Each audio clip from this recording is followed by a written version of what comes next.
اعوذ باللہ من الشیطان الرجیم بسم اللہ الرحمن الرحیم الحمد للہ رب العالمین وقالت الحکماء والمحققون من المتکلمین انہ تعالی قادر لذاتہ وعالم لذاتہ الی غیر ذالک من الصفات۔ بات ہماری چل رہی تھی توحید صفاتی میں، اور یہ صفات سلبیہ کے ضمن میں انہوں نے ذکر کی ہے، جس میں انہوں نے کہا ہے کہ معانی اور احوال خداوند متعال نہیں رکھتا۔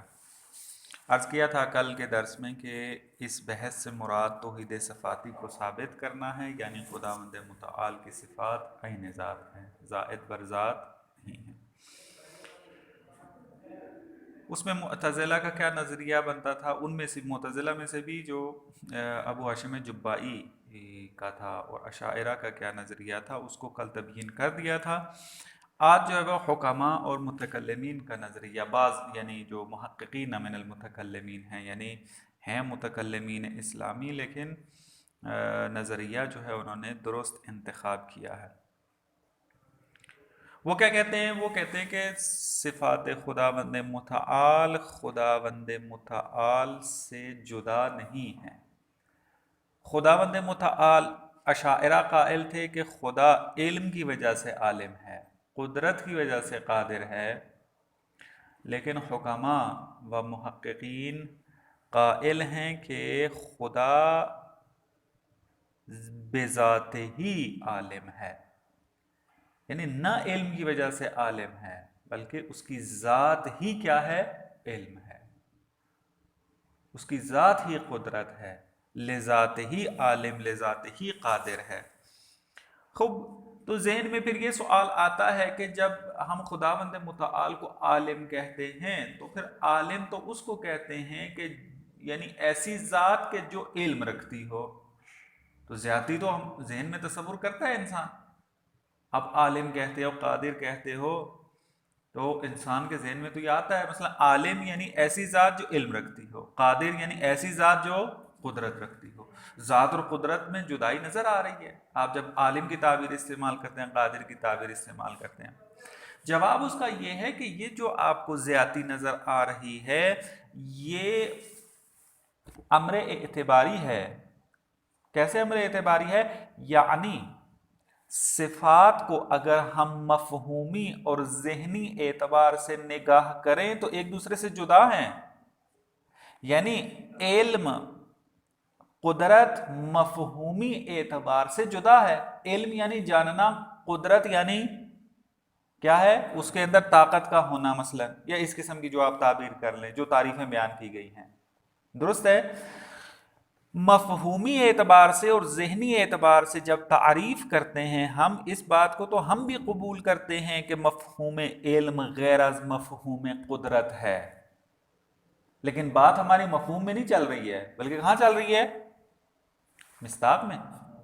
یعنی اگر ہم خارج میں نگاہ کرتے ہیں، اگر ہم مصداقی اعتبار سے دیکھتے ہیں تو خارج میں ہمیں فقط ایک چیز نظر آتی ہے، وہ ہے ذات پروردگار۔ وہی علم ہے، وہی قدرت ہے، وہی حی ہے، اور باقی تمام چیزیں، وہی وجود ہے۔ وہاں پر عالم خارج کے اندر جو واقعیات کا عالم ہے، یہاں پر فقط اور فقط ایک حقیقت نظر آتی ہے۔ ہاں، عالم ذہن میں اگر آپ چلے جائیں، ذہنی اعتبار سے اگر نگاہ کریں، مفہومی اعتبار سے اگر صفات کو مد نظر رکھیں تو وہاں پر آپ کو زیادتی نظر آئے گی، وہاں پر آپ کو جدائی نظر آئے گی، درست ہے۔ آپ کو یہ نظر آئے گا کہ صفت اور چیز ہے اور ذات کیا ہے؟ اور چیز ہے۔ یہ مفہومی اور ذہنی اعتبار سے ہے، نہ کہ خارج کے اعتبار سے۔ بس نتیجہ کیا نکلا؟ حکماء و مکتب تشیع و بعض متکلمین مفہومی اعتبار سے صفات کو متغیر مانتے ہیں، مفہومی اعتبار سے صفات کو ایک دوسرے سے جدا مانتے ہیں، لیکن خارج کے اعتبار سے جدا نہیں مانتے، عین ذات مانتے ہیں۔ عین ذات سے کیا مراد ہے؟ یعنی فقط ایک ہی چیز ہے، دوئیت نہیں پائی جاتی وہاں پر خارج کے اندر۔ درست ہے؟ یہ حکما کا نظریہ ہے.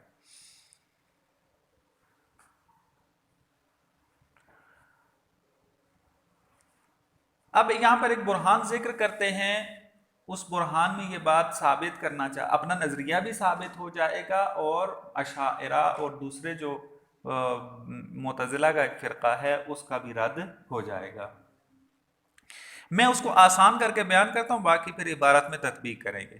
فرماتے ہیں کہ اگر آپ قائل ہو جائیں کہ صفات زائد بر ذات ہیں، یعنی کیا مراد زائد بر ذات ہیں؟ اشاعرہ کی طرح کہ خدا علم کی وجہ سے قادر ہے، یا علم کی وجہ سے عالم ہے، قدرت کی وجہ سے قادر ہے، اور ابو ہاشم جبائی کی طرح اگر ماننے لگ جائیں کہ عالمیت کی وجہ سے خدا عالم بنتا ہے، قادریت کی وجہ سے خدا قادر بنتا ہے، تو اس کا مطلب کیا نکلے گا کہ خداوند متعال علم سے متصف ہونے کے لیے، عالم سے متصف ہونے کے لیے، قادر سے متصف ہونے کے لیے قدرت اور علم کا محتاج ہے، عالمیت و قادریت کا محتاج ہے.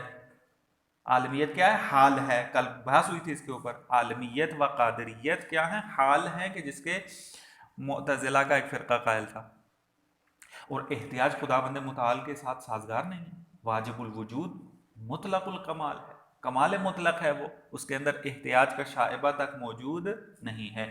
بس چونکہ زائد بر ذات ماننے میں خدا کی احتیاج لازم آتی ہے، بس صفات خدا عین ذات ہے. واضح؟ دیکھیں، وقالت الحکماء والمحققون من المتکلمین انہ تعالی قادر لذاتہ، خداوند متعال قادر ہے لیکن لذات ہی ہے، نہ کہ کسی اور چیز کی وجہ سے، نہ کہ علم کی وجہ سے، نہ کہ قدرت کی وجہ سے، بلکہ لذات ہی، یعنی علم ذاتی ہے اس کا. اس کو ہم بیان فقط یوں کر سکتے ہیں کہ وہ خود علم ہے، اور روایات بھی موجود ہیں اس کے اوپر کہ خدا خود علم ہے، نہ کہ علم کی وجہ سے عالم ہے. لذات ہی سے مراد ہے قادر لذات ہی و عالم لذات الی غیر ذالک من الصفات، اور صفات ذاتیہ جو ہیں وہ اسی طریقے سے آپ معنی کریں گے اس کا. وما یتصور من الزیادۃ من قولنا، اور ہمارے قول سے جو زیادتی سمجھ میں آتی ہے، کیسے؟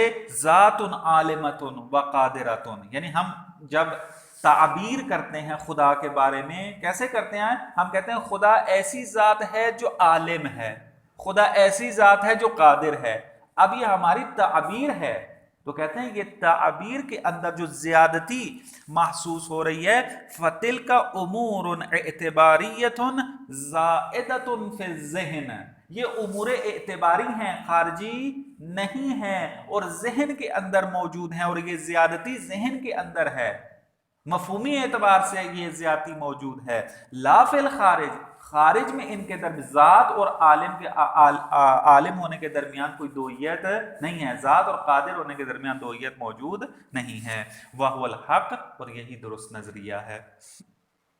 اب دلیل لے کر آتے ہیں. لنا، اب ہمارے لیے یہ جائز ہے کہ ہم استدلال کریں کہ انہو لو کان قادرا بقدرت او قادریت، دونوں نظریوں کو لے کر آ رہے ہیں. جو کہتے ہیں قادرا بقدرت کس کا نظریہ ہے؟ اشاعرہ کا. قادرا بقادریت کس کا نظریہ ہے؟ ابو ہاشم جبائی کا. اگر ہم قائل ہو جائیں کہ خدا قدرت کی وجہ سے قادر ہے، یا قادریت کی وجہ سے قادر ہے، او عالمن بعلم، یا عالم ہے علم کی وجہ سے، او عالمیت، یا عالمیت کی وجہ سے عالم ہے، الی غیر ذالک من الصفات، باقی صفات بھی اسی طریقے سے ہیں. اگر یوں قائل ہو جائیں لازم افتقار الواجب فی صفات ہی الی غیرہ، تو لازم یہ آئے گا واجب تعالی محتاج ہو اپنی صفات میں غیر کا. لأن تلک المعانی والاحوال مغایرۃ لذاتہ قطعا، کیونکہ جب آپ زائد بر ذات مان رہے ہیں تو اس صورت میں یہ جو صفات اور احوال آپ ذکر کر رہے ہیں یہ زائد بر ذات ہیں، مغایر ہیں خدا سے، جدائی رکھتے ہیں خدا سے، غیر خدا شمار ہوں گے حتماً. وَكُلُّ مُفْتَقِرٍ إِلَى غَيْرِهِ، اور ہر وہ چیز جو غیر کی طرف محتاج ہو جائے ممکنون، تو وہ ممکن ہوتی ہے۔ فَلَوْ كَانَتْ صِفَاتُهُ زَائِدَةً عَلَى ذَاتِهِ، اگر خدا کی صفات اس کی ذات پر زائد ہو جائیں، لَكَانَ مُمْكِنًا، تو خداوند متعال کا ممکن ہونا لازم آئے گا۔ هَذَا خُلْفٌ، اور یہ خلف ہے چونکہ ہم پہلے ثابت کر آئے ہیں دلیل عقلی کے ذریعے کہ خداوند متعال واجب الوجود ہے، بس نتیجہ نکلا کہ خدا کی صفات کیا ہیں؟ عین ذات ہیں۔ قال السابعۃ انہ تعالی غنی لا لیس بمحتاج، مطلب آسان ہے یہ، زیادہ توضیح کی بھی اس کی ضرورت نہیں ہے۔ میرے خیال میں پچھلی عبارت پڑھ لیتے ہیں جو مصنف کی ہم نے نہیں پڑھی تھی، جلدی جلدی تدقیق کر لیتے ہیں۔ کہتے ہیں کہ قال السادسۃ فی نفی المعانی والاحوال عنہ تعالی، چھٹی جو صفت سلبی ہے وہ صفات کی نفی، معانی یعنی صفات، معتزلہ کی یہ اصطلاح ہے، اس کی اشاعرہ کی اور متکلمین قدیم کی، صفات کی صفات ظاہر پر ذات کی نفی کرنا اور احوال کی نفی کرنے میں ہے خداوند متعال سے۔ کیوں؟ لأنه لو كان قادرا بقدرة وعالما بعلم وغیر ذلك، اگر خدا قدرت کی وجہ سے قادر ہو، علم کی وجہ سے عالم ہو، لافتقر فی ذاته فی صفاته الى ذلك المعنى، تو خدا محتاج ہوگا اس معنی اور صفت کی طرف، فیکون ممکنہ، چونکہ غیر کا محتاج ہو گیا پس وہ ممکن ہے، ھذا خلف، اور یہ خلف ہے۔ ساتویں صفت میں اگر یہ بیان کرنا چاہتے ہیں کہ خداوند متعال محتاج نہیں ہے، غنی مطلق ہے۔ کیوں؟ اس وجہ سے کہ خداوند متعال اگر محتاج ہو جائے تو وہ ممکن ہوگا اور خدا ممکن نہیں ہے۔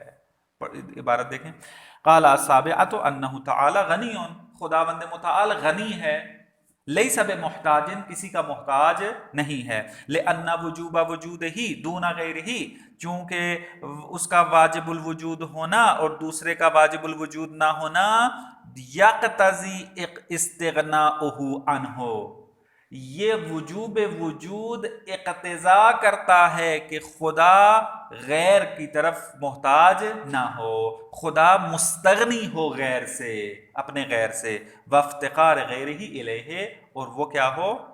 یقتضی افتقار غیرہ الیہ، مقتضی ہے اس بات کا وجوب وجود کہ وہ غیر کی طرف محتاج نہ ہو۔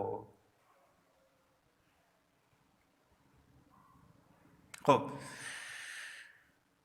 اقول من صفاتہ السلبیہ کونہ لیس بمحتاج الی غیرہ مطلقا، صفات سلبیہ میں سے ایک صفت یہ ہے کہ خداوند متعال غیر کا محتاج نہیں ہے مطلقا، کسی بھی صورت میں، لا فی ذات ہی، نہ تو خدا اپنی ذات میں کسی کا محتاج ہے، یعنی ذات کو وجود میں لانے کے لیے کسی کا محتاج ہو جائے، ولا فی صفات ہی، نہ تو اپنی صفات میں کسی غیر کا محتاج ہے کسی بھی صورت میں، وذالک، کیوں؟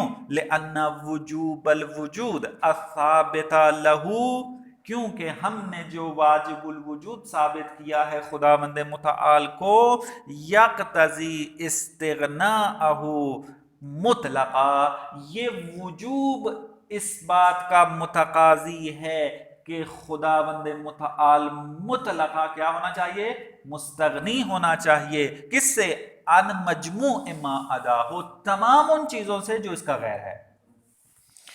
فلو کان محتاجا لازم افتقارو، اگر خدا محتاج ہو جائے تو کیا ہوگا؟ وہ محتاج ہوگا، افتقار اس کا لازم آئے گا، فیکون ممکنہ، تو نتیجہ یہ نکلے گا کہ خدا ممکن ہو جائے، تعالی اللہ عنہ، خدا اس سے بری ہے۔ بل الباری جلت عظمتہ مستغن عن جمیع ما عداہ، خداوند متعال تمام اپنے غیروں سے کیا ہے؟ مستغنی ہے۔ والکل رشحۃ من رشحات وجودہ وذرۃ من ذرات فیض وجودہ، یہ عرفانی تعبیریں ہیں۔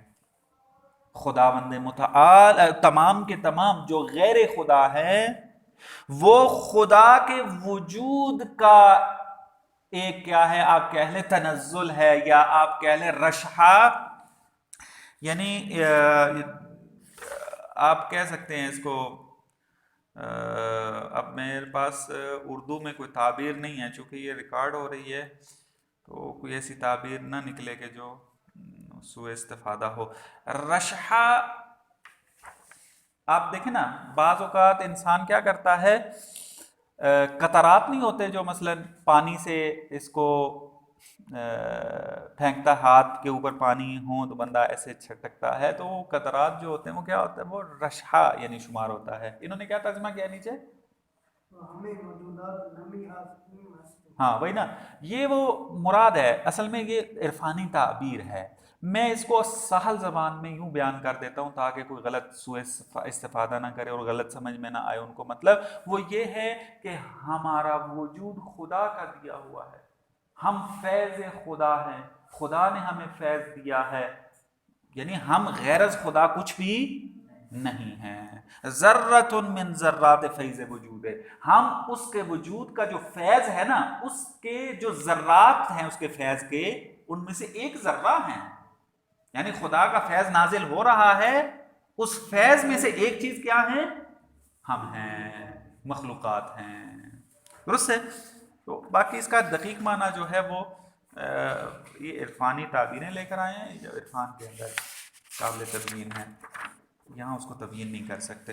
تو یہ ہماری یہاں تک الحمدللہ توحید کی بحث جو ہے، اس میں توحید اس کے اس بات وجود خدا ہے، توحید ذات اور توحید صفات تمام جو ہیں وہ تمام ختم ہو جاتی ہیں۔ اس کے بعد ہماری بحث جو ہے وہ عدل الہی میں شروع ہوتی ہے، انتہائی اہم بحث ہے۔